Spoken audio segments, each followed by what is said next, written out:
The Knicks' two largest losses this season have come against the Cavs, and the Cavs, meanwhile, host LeBron's former team in the Heat on Friday at the Q. But that wasn't the only blowout loss on our air last night. The Warriors game was also a lopsided affair, dominating the Clippers at Staples Center 115-98. So both the Cavs and Warriors looking like they're on a collision course for their third straight finals matchup. Stephen A. has been lamenting about this since KD joined the Warriors, that they've ruined the season and the excitement is over for his favorite sport. Max, is it true? Is the season over? No, this is amazing. You're getting to see basketball played on the highest possible level. Two juggernauts on a collision course in the finals. And by the way, if Ali and Frazier are on a collision course for a super fight, what does that mean? Just because no one else in the heavyweight division can mess with them?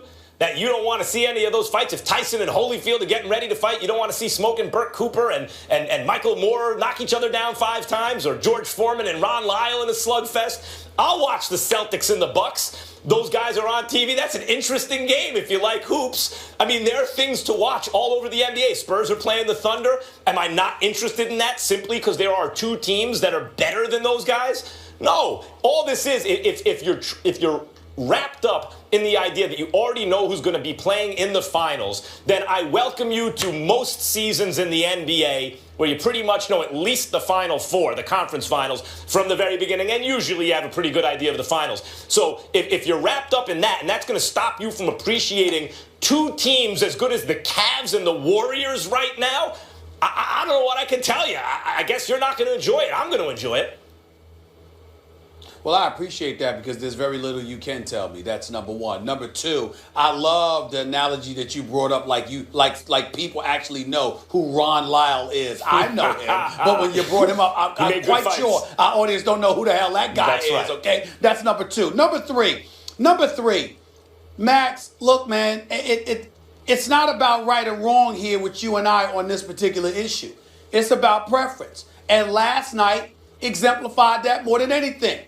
Yeah, we chilling in the suite after, during the game, for half the game and stuff like that. But you got to leave. I had to stay there for that stuff. You understand what I'm saying? This is what I'm talking about. I had to actually stay. I couldn't leave. I had to stay post-game and do all of that other stuff. This is exactly what I'm talking about. An annihilation. Now listen, when I look at the Eastern Conference, even though I don't anticipate anybody beating Cleveland, at the same time, LeBron James' jumper may not fall with regularity. A Kyrie injury is always possible, although I'm not wishing that on that brother. He is so special. Kevin Love showing up, hitting some threes. He's playing we this year. We got to hope that continues. Listen, all I'm saying to you is this. When you look at the Eastern Conference, clearly Cleveland's the class of the conference. There's no doubt about that. But Golden State is on another level because there is no Clippers in the East. There are no San Antonio Spurs in the Eastern Conference, but they are in the West, and they might as well be in the East because how they look in the West. Now, in the case of the Clippers, I'm talking about because we all saw San Antonio blow out Golden State by 29 opening night. But at the same time, we don't anticipate that this will last, not based on what we saw LaMarcus Aldridge do in the postseason last year, those last 4 games against OKC. Having said all of that, the greatness of Kevin Durant and Steph Curry and Klay Thompson, the movement of the basketball and the unselfishness by these guys. It is beautiful basketball to watch until it gets to a point where you look at it and say, damn, this is really bad. This is embarrassing. There's nothing that you can do. I told you they took the suspense. Kevin Durant's move to Golden State took the suspense and the theater out of it. I am watching a Golden State Warriors team and literally looking at them toy with a championship contender. And I'm saying to myself, my God, this is so bad, I don't even know what to say. And then the only hope that we would have for the Clippers is if Blake Griffin elevates himself to a superstar, helps them slow the game down because this dude is dominating in the post. And what is he doing? Shooting fall-away jumpers over dudes half his size. I mean, it's just embarrassing. Yeah, I'm with you there, but let me follow this logic. I'm with you on Blake, but let me follow. Go ahead. As far as performance last night, that's on Doc, too. We'll get into that later also. But let me get this logic. How's it on Doc? Well, we'll get Go into ahead. that. We're going to be Go talking ahead. about Go that. ahead. You want to do it now?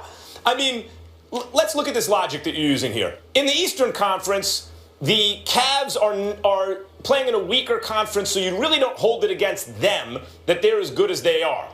In the Western Conference, the Warriors, by acquiring Kevin Durant, even though it leaves them vulnerable defensively in certain ways, but by acquiring Kevin Durant, you assume, especially by the time the playoffs roll around, they'll be even better than they were, and that was good enough to get through everyone in the West last year, and after all, they took the best piece off of the team that almost upset them in the West, so it's just a foregone conclusion. So but generally, a team that good in one conference, I would assume for you, would be okay so long as the team in the other conference might get upset. But in this case, you feel that both teams are so good it ruins the regular season. There have been plenty of seasons, in other words, where a team in one conference or another, the Lakers, the Bulls, whoever it was so good you knew they were coming out of that conference and you were okay with it. Now suddenly you're not because in the other conference there also exists a team like that? I don't get it. Well, I'll help you get it. Number one, I think that, first of all, other teams were built. In the case of Cleveland, that's different because LeBron left South Beach. There was drama as to why he left South Beach, going back home, somewhat nostalgic and things of that nature that factored into the equation. So you're thinking about more of it than just basketball. You're thinking about what his winning would do for Northeast Ohio. You're thinking about what him winning and bringing a championship back to the city of Cleveland for the first time in 52 years with me. You're thinking about all of these different things.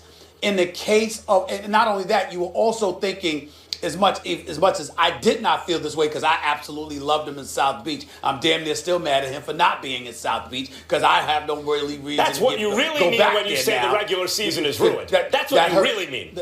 Well, that hurts. Well, that is a point. That is a valid point. You don't need to be at South Beach. That does play a factor. That does play a factor. Yes, I do. Actually, You don't. Really do. You don't. But the I think point he that I'm does, trying to Mark. make to you, that's the point. With Golden State, Kevin Durant leaving a championship contender, up 3-1 in the conference finals, to go to the team that beat him, who happened to be 73-9 and the reigning defending NBA champions at the time. I mean, it's unbelievable to me. And it's just, it's taken the theater out of it for me. I'm watching the theater, slaughters. Stephen A. I'm watching slaughters. It wasn't enough. I don't feel that way. Didn't have enough way. in Oklahoma City to get over the hump against the Warriors, and the Warriors didn't have enough without Durant to get over the hump against LeBron James. And now they've joined forces, and we'll see if their combined forces can get past LeBron. Draymond doesn't get suspended for Game 5. The Warriors are Kyrie and two-time Kevin champions Love. right now. All right, guys, got to agree. Draymond doesn't get here. suspended. The Warriors are two-time champions right now. Yeah, I believe that. Gentlemen, let's leave it there. Injuries too. Game 6. Coming up next. Phil had made some comments that kind of caused a little stir about the way you maybe hold on to the ball a little too much. Come on, man. Do you have any reaction? Thank you. Sorry, man. I don't want to answer those questions. Is it, I mean, you guys have this first week, is it productive to talk about it like that? What's to be gained? I don't know. I don't even know what was said, so I just don't want to get into it. I mean, I don't even know what was said, to be honest. I just don't even want to talk about that.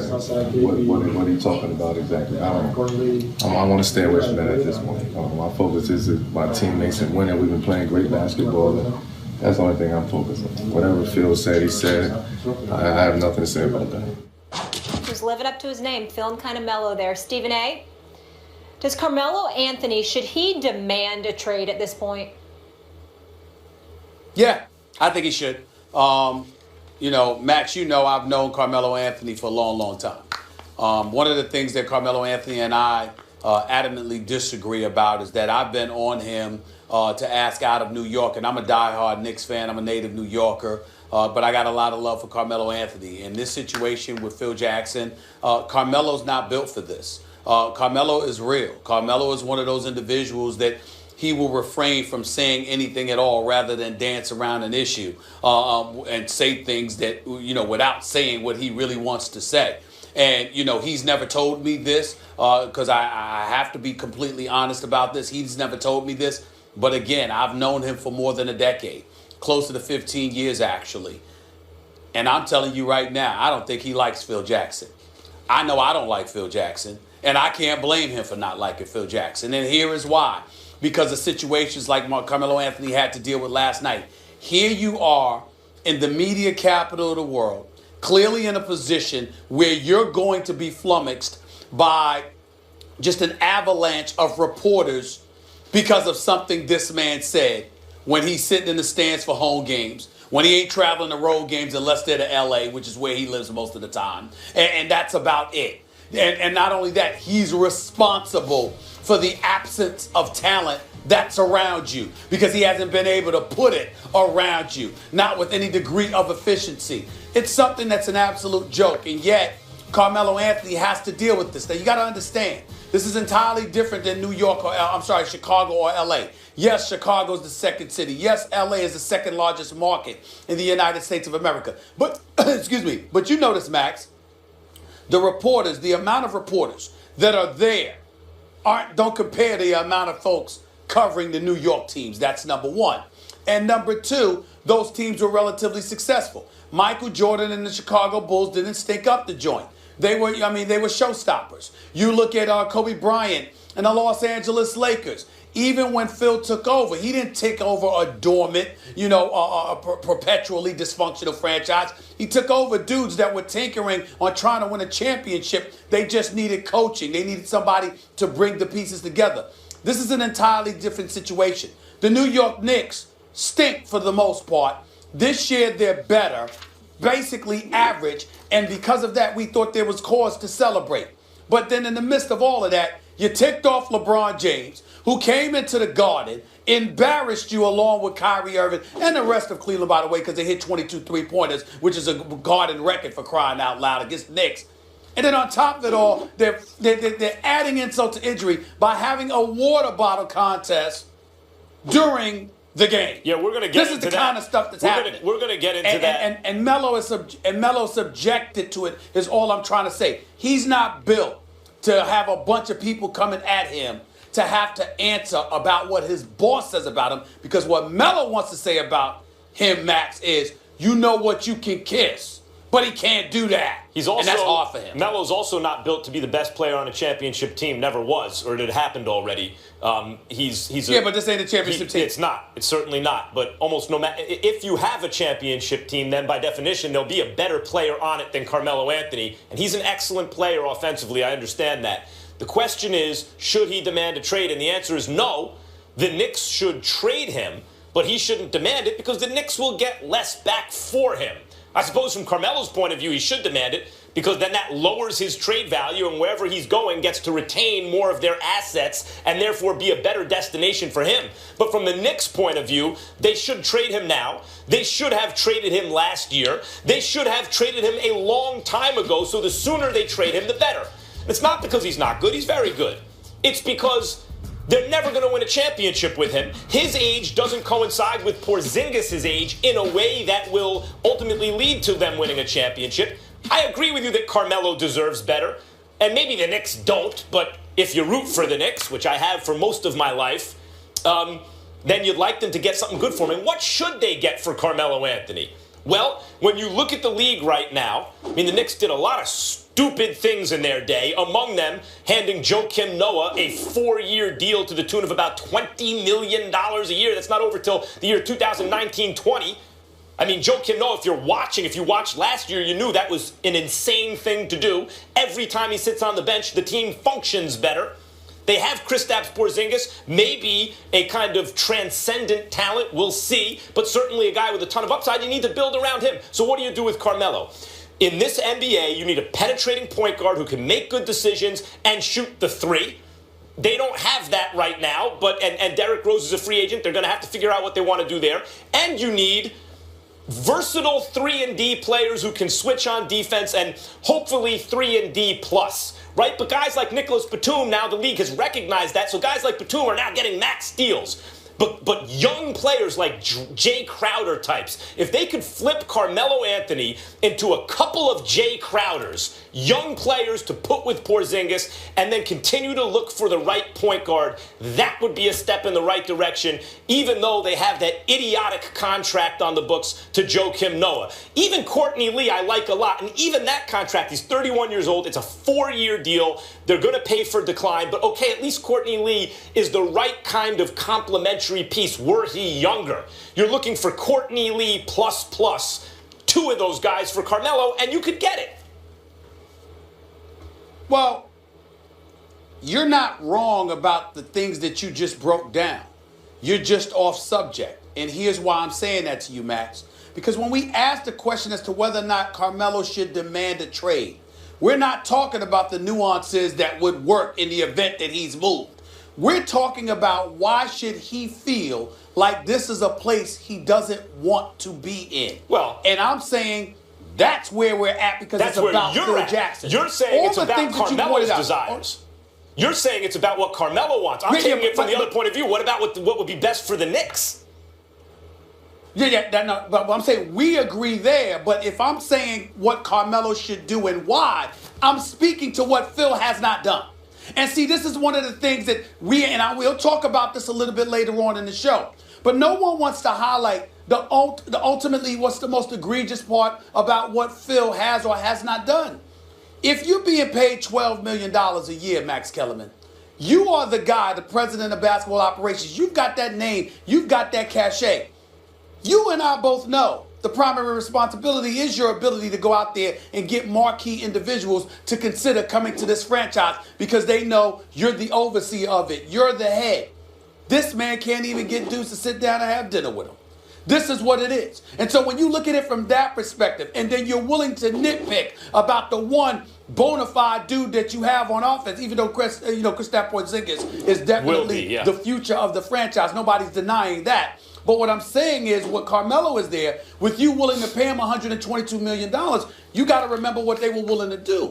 Phil Jackson was advertising marketing. This is the building block. We want you. We need you here. Here's what our vision is. Here's what we're trying to do. But you give him a rookie coach who's never coached on any level in Derek Fisher. You follow that up with Kurt Rambis after getting rid of Derek Fisher in the middle of a season because he was telling you that damn triangle is outdated. It ain't working anymore. We don't have the personnel for that. You sit up there and hold up Kurt Rambis from ended up taking a college job in California, which is where he really wanted to go. You keep him on as an assistant coach. You bring on Jeff Hornacek, and you're still talking about the triangle. No doubt, Stephen, and then in the same breath that you're doing all of that, you're nitpicking about Melo. It's not right. There's no doubt Phil Jackson has not done the best job. However, under his auspices, they did draft Kristaps Porzingis. Even if that's him trusting his people, that happened. You mean after they tanked the season? After they tanked the season that he swore they wouldn't tank so they could position themselves for the number 4 overall pick? If you tell me that you can draft another Porzingis this upcoming year, I'd say tank the rest of this season too if you get another guy like that. That's not a problem. No. Here's why it's a problem, Max.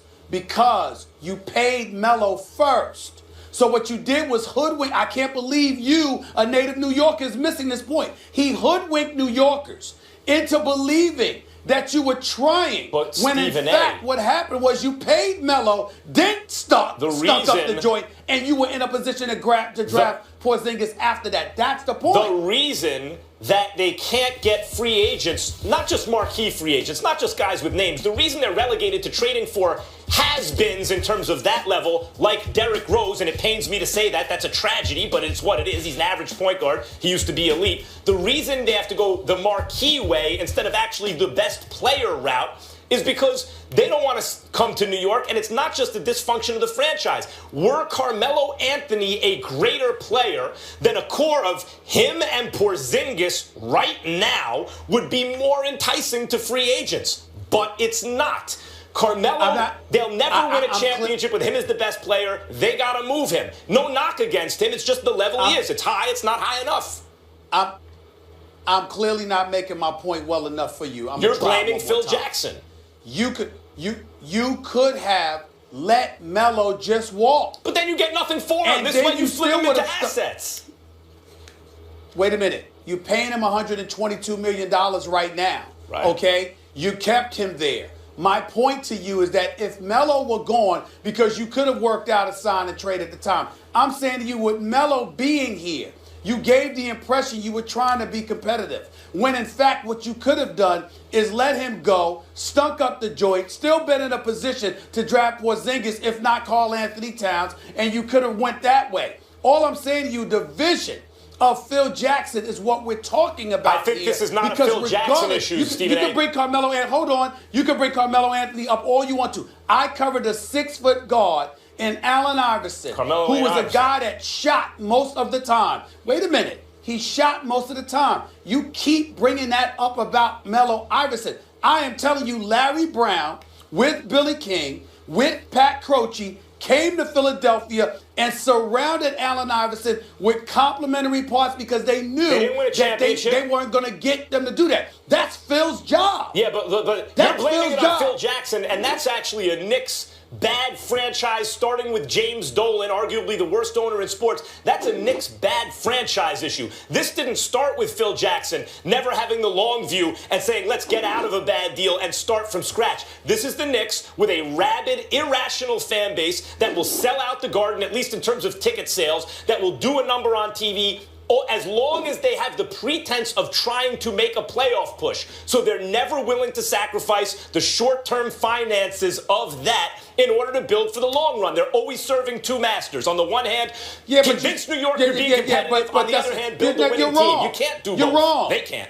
You're wrong. You're wrong. And here's why you're wrong. And here's why you're wrong. Nobody since the days of Dave Checketts, when Charles Dolan was running the show, not his son James, nobody has had the cachet that Phil had. You cannot ignore. I can understand if Phil hired the Larry Browns or Phil sat up there and had the Jamal Crawfords and the David Lees and people like that. No, Phil brought in, even though he's re-signed Carmelo Anthony, he brought in Derek Fisher, who never coached. He wanted to give the job initially to Kurt Rambis to succeed him. Then ultimately he brought in Jeff Hornacek. When you look at some of the things that Phil has done, you can't blame that on Dolan. Dolan's the owner. He cuts the check. Phil has had autonomy. What has he done with it? You're saying that Phil Jackson hasn't maneuvered with his cachet, with his credibility around the league well enough. I agree with that. But this issue with the Knicks... Well, that's fine. Then why can't we stop there? He's made plenty of mistakes. This issue with the Knicks predates Phil Jackson, and the question is, should Carmelo ask out of town? I suppose you can say, yes, it's in his best interest, but my point is the Knicks should move him and should have moved him long ago. They can't move him soon enough. All right, guys, we got to leave it there. The Knicks... I would remind you, by the way, Molly, I would remind Max Kellerman that the 2 seasons before that, Mike Woodson guided the Knicks to 54 wins and an Atlantic Division crown and a trip to the second round of the Eastern Conference playoffs. Let's not act like Phil. What I'm just saying, the point is that they certainly didn't stink the way that they do now. They should hang an Atlantic Division banner at the Garden. I know this one's personal for you, but we got to move on.